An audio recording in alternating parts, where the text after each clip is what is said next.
lot of pitfalls. Are you a soon-to-be first-time buyer? Maybe you bought a home before and are looking for some investment property right now. Well, this morning we're talking about the top 10 mistakes that home buyers make and how you can avoid making them. Real estate expert Louie Ortiz back. He's joining us this morning. Welcome back. Morning, Greg. How are you? I'm great. Great to see you again. Question is, how's the market? There's a lot of people waiting on the sidelines, have been for months, if not, a year or two, waiting for the market to improve. Have we hit the bottom? Look into your crystal ball, right. Louie. Where are we? Well, I wish I had that crystal ball, Greg. I really do. I wish a lot of people really want to know that. But, there are some signs of some improvement in our market right now. We've seen the median price rise just slightly.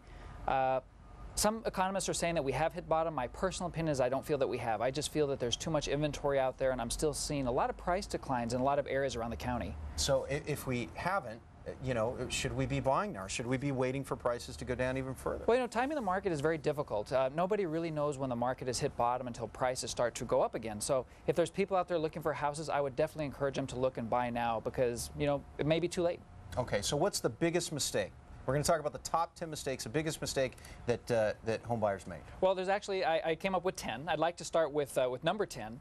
And the last one I would say would be not getting pre-approved for a loan. And I think the reason why is, when you meet with your mortgage broker, you want to know how much house you can afford. That's really important. And also when you write that offer, it's really important that the seller knows that you're pre-approved and that you can close on that loan. Actually, can we go from sure. From 1 to 10 because sure, we've got absolutely. those up there. Let's talk about what we were just talking about. People waiting for the market to improve, waiting on the sidelines. We talked about that. Making an offer without contingencies. Right. That is a huge problem if, that first-time home buyers especially would make. Absolutely. If a buyer is using a California real estate contract, the standard contract provides for a 17-day period of contingency removal. During that time, the buyer can actually cancel the contract, but it's really important to have those contingencies in there. A good buyer's agent will even extend that period to give the buyer more time to do their investigation on the property. That's very, very important. I was going to say, and that really comes down to the agent guiding that first-time home buyer as far as, hey, this is, you have to have the 17-day contingency in there. And that leads to the next one, really not reading the fine print. Absolutely. And even, it's even not just first-time home buyers that make these mistakes. I see seasoned investors making these mistakes when sometimes the purchase contract says, some certain items are included or not included, and then they thought it was. And I see mistakes like that all the time. So really important to read the fine print. All right. And then foregoing a home inspection. That's huge. A home can look great from the outside. It can, they say, put the lipstick on the pig. A lot of people have done that in the last several years. Flipping houses, making a lot of money.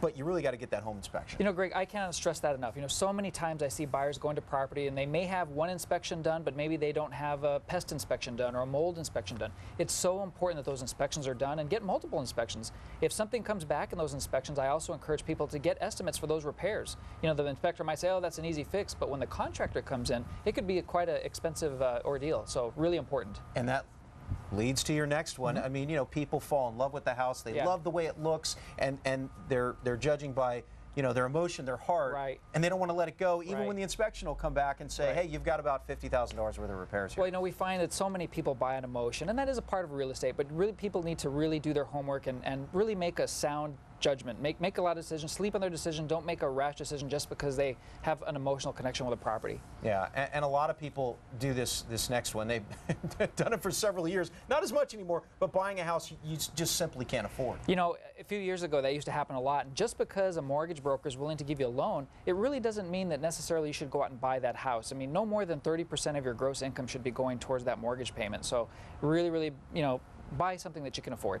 And a lot of foreclosures out there right now doesn't necessarily mean that it's a great deal just because the price is, 2/3 or half of what it was 3 years ago. Right. Well, now in our county right now, there's a lot of short sales and foreclosures that are just tremendous buys, but, people really need to do their due diligence and research that property and really do their homework.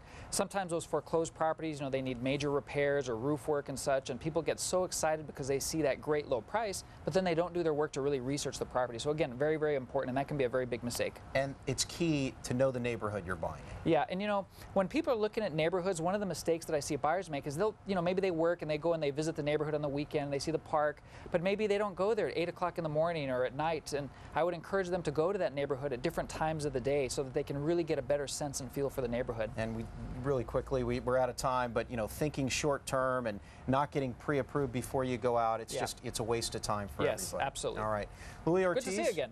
Good to see you. Thanks for coming in. Good stuff. Thanks. And of course, for more information, go to our website.